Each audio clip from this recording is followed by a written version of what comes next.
예, 지금 27일, 28일 미북 정상회담이 있습니다.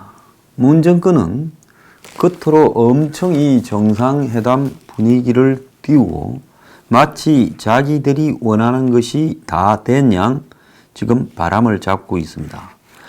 과연 문 정권이 원하는 대로 모든 것이 이루어질 건가? 제가 봤을 때는 그렇게 되기는 쉽지 않을 수가 있습니다. 자, 북한이 지금 모든 것을 다 미국의 조건에 맞게 내놨다라는 증거는 어디에도 없습니다. 자, 미국의 일각에서는 북한이 영변 핵을 폐기하고 플러스 알파로 고농축 우라늄 시설도 공개하고 또 ICBM 폐기라든지 이렇게 됐을 때는 금강산이나 개성공단 이것도 허용할 수 있다. 이렇게 이야기를 하는데요. 그래서 미국도 북한의 살라미에 마찬가지로 살라미 전술로 대응하고 있습니다.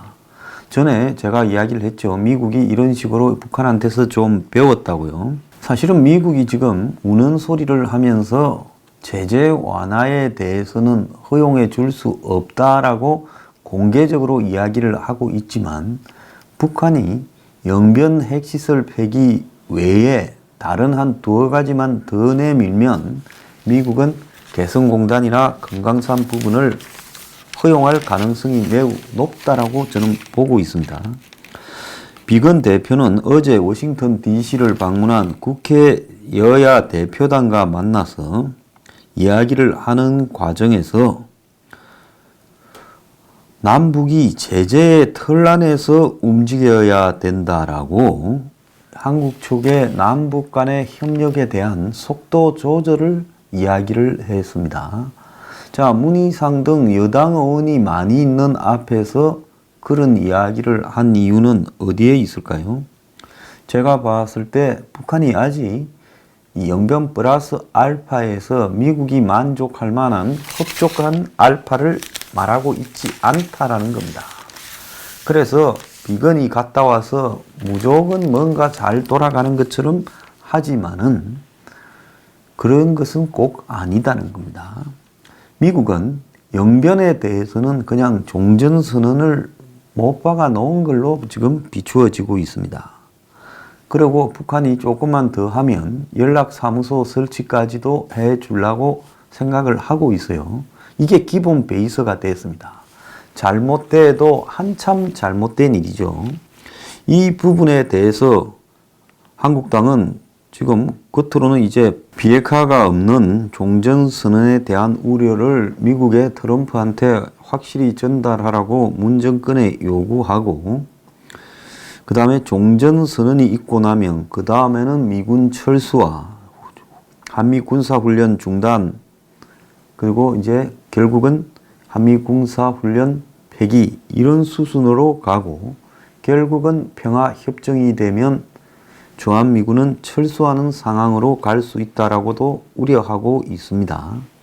근데 이런 우려가 그냥 놓은 우려가 아니라 주한미군 사령관이 에이브럼스 사령관이 미 상원 군사위원회에 출석을 해서 이야기한 내용 중에 평화협정이 체결될 때까지 주한미군은 필요하다.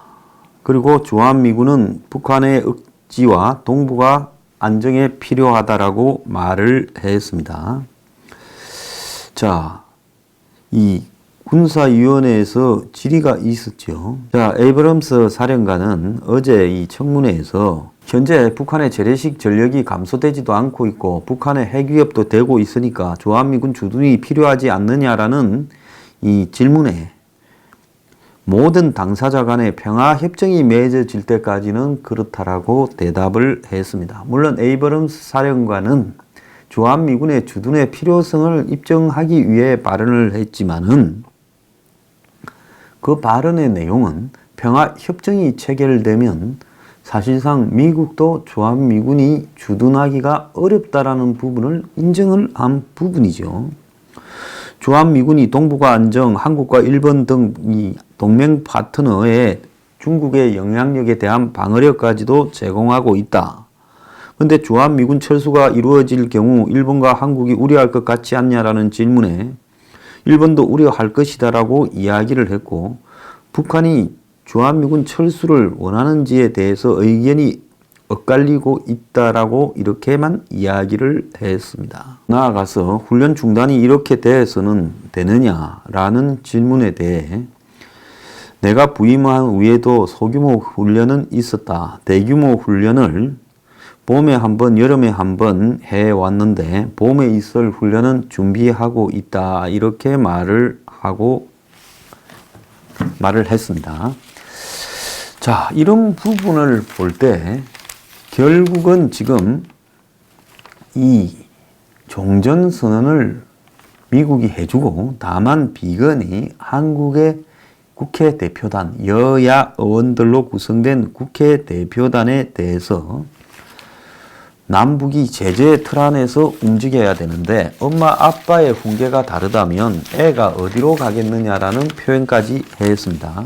이 말은 미국이 엄마고 한국이 아빠면 이 한국과 미국이 북한에 대해서 서로 다른 이야기를 하면 북한이라는 애가 어떻게 되겠느냐라고 말을 하면서 부모가 자식을 야단칠 때 엄마 아빠가 딴소리를 하면 안 되는 것처럼 북한 문제에서도 같은 목소리를 내야 된다라고 이야기를 했습니다.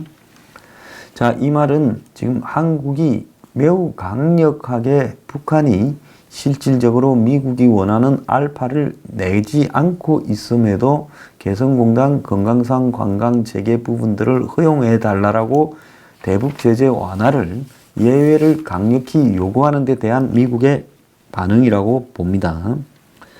자, 그는 이 지금 평양에서 열린 실무회담 결과를 한국 측 대표단에 설명을 하면서 정상회담까지 2주밖에 남지 않아서 지금 서로 간에 해결되지 않고 있는 문제를 해결하는 것은 어렵지만은 비핵화 일정을 합의할 수 있다면 가능성은 있다. 이렇게 말을 했습니다. 미국은 한국과 북한이 요구하는 신뢰를 먼저 구축한 뒤에 비핵화는 나중에 하자라는 부분에 대해서는 일정하게 선을 긋고 비핵화 일정을 합의하자라고 북한 쪽에 요구를 하고 있는 걸로 보이는데요. 문제는 뭔가 하면 근본적으로 북한의 핵시설, 미사일 시설 전반에 대한 리스트 신고가 이번에 합의가 될 가능성은 없기 때문에 결국은 미국의 이 비핵화 로드맵에 대한 합의조 또한 북한을 보고 우리가 미국 내에서 좀 선전도 하고 홍보도 하게 조금은 너네들이 쇼를 더 해주라는 이야기에 불과하다는 겁니다. 제가 이런 이야기를 하면 누가 어제 그런 말을 했더만요. 황장수는 트럼프 이야기만 안 하면 떨을 만하다. 그런 분은 자기 머릿속에서요, 정말로 이 사회의 모든 현상을 고착된 관념으로 보고 있는 게 아닌가 생각해야 됩니다. 저도 트럼프가 후보로 나섰을 때 열렬히 지지했던 사람이고 한국에서 거의 유일하게 트럼프가 당선될 가능성이 아주 높다고 1년 전부터 이야기를 했던 사람입니다. 그럼에도 불구하고 제가 트럼프에 대해서 비판을 하는 것은 저는 한국인이기 때문에 비판을 하는 겁니다.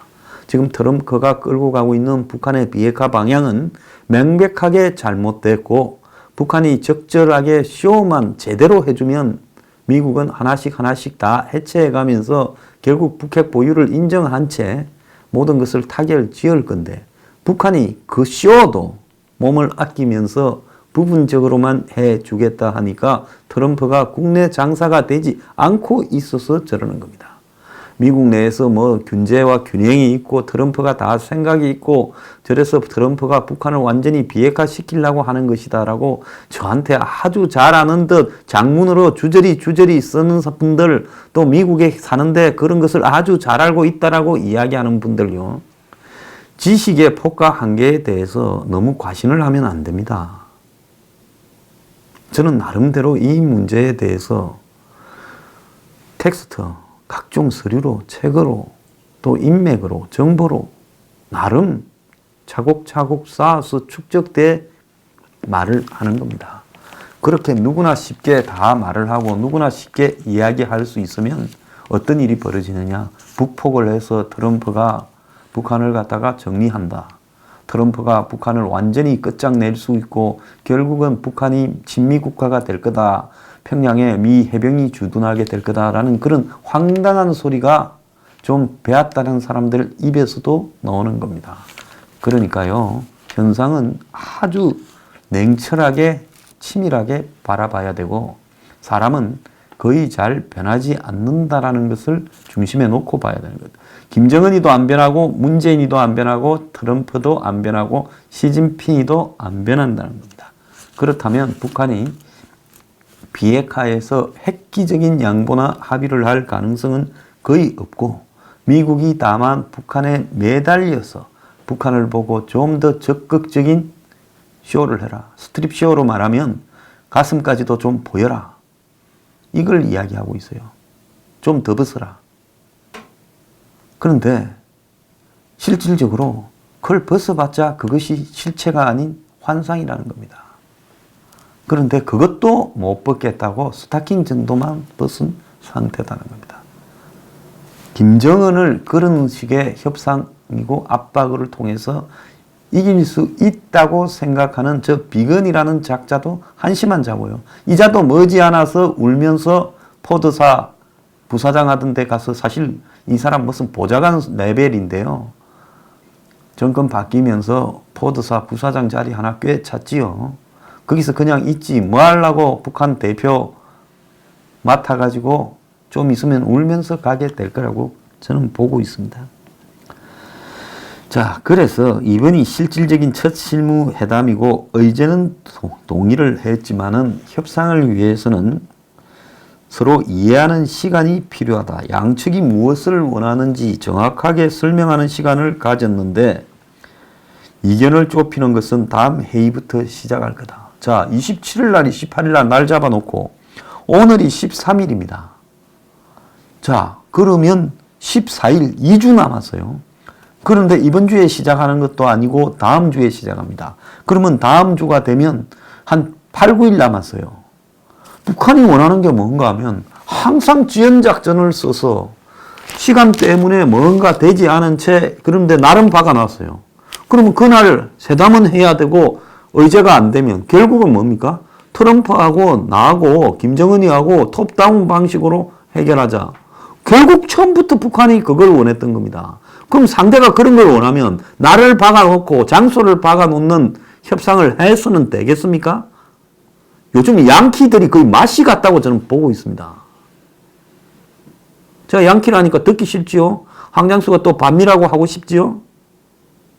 엄청난 경멸을 담아서 이야기를 하는 거예요. 어떻게 협상을 하면서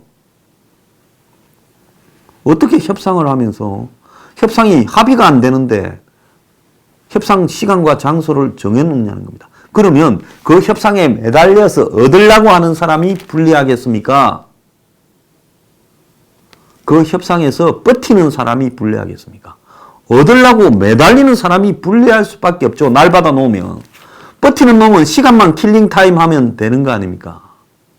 내가 볼 때 많이 미쳤다고 생각되는 겁니다. 자, 비건이 한국 측에다가 이 말을 했어요. 다른 데는 다 잘 돼가는 것처럼 이야기를 했는데 한국의 문희상 국회의장과 여야 대표단한테 이 말을 한 이유는 뭐라고 생각을 하십니까? 엄마 아빠 훈계가 다르면 애가 어디로 가겠냐. 이 말은 결국은 북한이 더 내놓을 때까지 구체적이고 가시적인 비핵화 조치를 하기 전까지 제재 완화는 물론 남북 간의 협력 과속도 안 된다라는 말을 던진 겁니다. 자, 그러면서 비건 대표가 이렇게 강경하고 단호하게 남북 관계의 진전에 브레이크를 걸은 것은 지금 한국 정부가 이번에 27일, 28일 끝나면 곧바로 개성공단 금강산 열을 제끼고 그 다음에 북한의 철도 도로 등을 작업을 시작할까에 대한 우려 때문인데 그럼 미국이 왜 이걸 우려할까요? 집요하게 북한과 한국이 이번에 영변 가지고 이거 해주라고 지금 요구를 하고 있는 겁니다. 자, 미국의 입장에서는 지금 북한이 내놓은 수준으로는 이걸 해줄 수 없다라고 이야기를 하고 있는 겁니다. 자, 비건 대표는 작년부터 이 회담에 임해왔지만은 북한의 시간 끌기 엇박자 이런 것들을 계속 내면서 지속적으로 대화를 갖다가 끄는 바람에 원활하게 지금까지 대화가 되지 않았다. 이렇게 이야기를 하고 있지요. 자, 한국 정부는 이번 미북 2차 정상회담 이후에는 철도, 도로, 산림 등 남북 협력을 본격화하겠다고 하고 1조 1,036억의 돈도 지금 남북교류협력기금으로 마련했는데 작년보다 15%가 늘어난 돈이라는 겁니다. 자, 한국 국민들은 지금 1,000만 명이 지금 빈곤층인데 아주 배가 불러 터져서 지금 이 짓거리를 하는 겁니까? 자, 비건이 북한에 갔다 왔지만은 북한이 내놓은 것은 영변 핵 폐기 외에는 없는 걸로 보여요. 자, 그래서 비건은 다음 주 실무 협상을 앞두고 굉장히 강하게 한 방을 놔야 북한이 양보하겠다. 그걸 누구 앞에서 했어요? 북한과 통하는 한국의 민주당 그리고 문희상 의장 앞에서 한 방을 놓은 겁니다. 자, 결국은 북한에 던져질 선물이 한국 측으로는 종전선언, 남북 연락사무소 설치, 평화협정 논의, 인도적 지원 확대 등이 될 거라. 지금까지 미국이 줄 수 있는 거는 이런 거예요. 그러면 지금까지로 봤을 때 종전선언을 해주고 그러면서 평화협정으로 가는 프로세스를 논의하는 수준까지 갈 수 있을 거라고 보입니다. 미국으로서는 이것이 제일 간단하다고 보지만은 한국의 장래에는 이것이 가장 우려스러운 일이 될 수 있다는 겁니다. 자, 비건은 미북 평화조약, 관계 정상화의 길을 미국이 선택하려고 한다. 북한도 올바른 선택을 해라. 이렇게 말을 했습니다. 먼 길이지만 그렇게 가기로 결정을 했다. 난제의 해결이 어렵지만은 성과 가능성도 있다. 내주 하노이에서 김혁철과 실무회담에서 초안을 작성하는 것이 목적이다.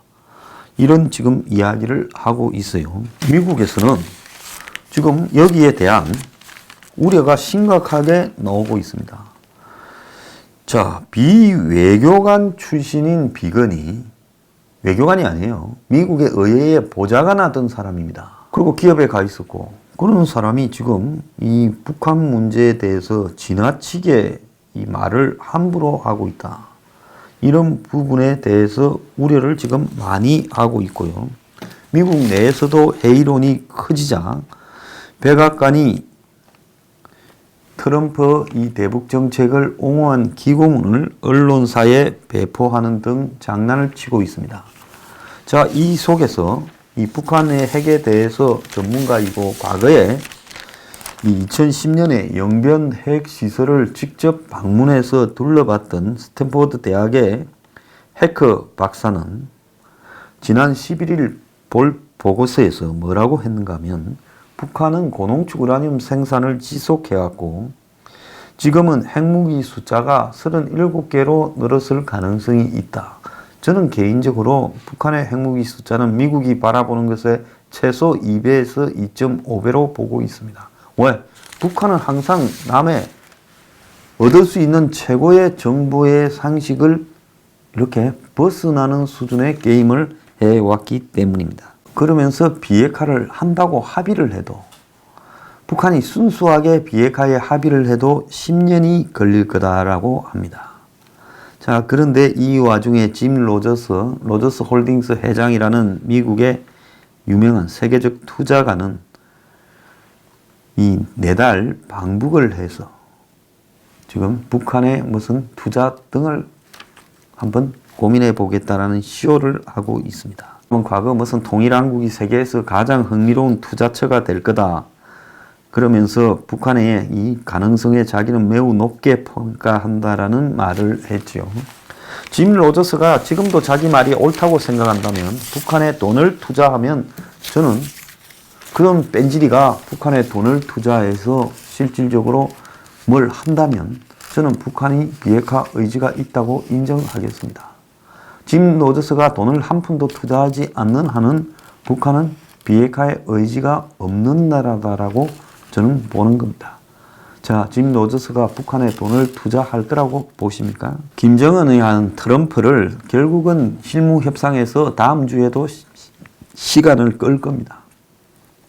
결국은 북한이 영변 외에는 별다른 재료가 없이 1차 싱가포르 회담처럼 2차 미북 회담에 돌입하게 될 거고 거기서 결국은 트럼프를 적극적으로 꼬드겨서 뭘 얻어내려고 할 거라 봅니다.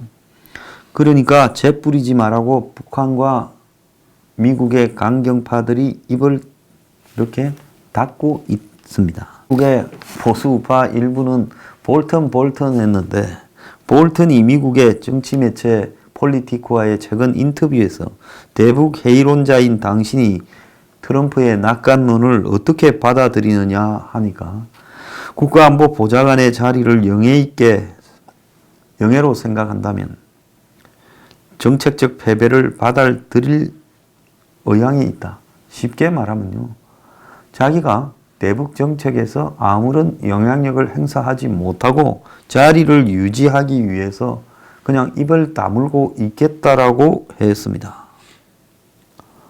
자, 그래서 매티스 쫓겨나고 켈리 쫓겨나고 맥마스터도 일찌감치 볼턴 앞에서 쫓겨나고 볼턴도 이렇게 말을 했습니다. 이제 대북 문제는 백악관에서 트럼프 지 마음대로 합의하게 돼버렸다는 겁니다. 다음 주 협상은 의전 경호에 집중한다는데 원래 그래야 되죠. 그런데 지금 핵심적인 아젠다가 합의가 안 돼서 다음 주에 하겠다는 겁니다. 결국 의제를 다룰 시간은 부족하고 외교 소식통은 미북 합의문에 의미 있는 비핵화 조치가 담길지 의문이다라고 나오고 미국 의회에서는 특별한 기대를 하지 않는다. 북한이 이미 수년 동안 기대할 수 없는 것을 증명해 왔는데 그런 것들을 우리가 뭘 볼 게 있겠느냐. 비관적이다라고 이야기를 하고 있습니다. 자, 그런데 또 트럼프의 일부 빠돌이들은 그래도 뭔가 구체적인 것이 나와서 1차 회담보다는 훨씬 나은 것이 나올 것이다. 이런 이야기를 하고 있습니다. 그래서 매우 우려스러운 상황으로 가는데요. 차라리 의제를 협상하고 들어가면, 합의를 하고 들어가면 그 협상은 예측 가능성이라도 있지만은 지금 보면 북한의 영변 그리고 종전선언 던져주고 이거 외에 지금 다른 신뢰할 만한 합의가 거의 없다라는 게 지금 문제입니다. 그러면 트럼프하고 김정은이가 결국 김정은이 의도대로 실무선에서 합의는 아주 최소한만 되고 나머지는 우리 카드, 너그 카드 다 늘어놓고 거기에서 김정은이가 트럼프를 교란시켜서 톱다운, 즉 헤드끼리 결정을 해서 발표해버리는 이런 상황으로 지금 몰려가는 그런 분위기가 있다는 겁니다. 미국 정신 안 차리면 아마 나중에 트럼프부터 자국 내에서 매우 우려스러운 상황에 처하게 될 겁니다. 우리는 이번 결과에 대해서 보수 진영은 무조건 받아들일 수 없다. 그리고 이 미국에 대해서 정신 차려라. 인정할 수 없다라고 나가야 될 것 같습니다.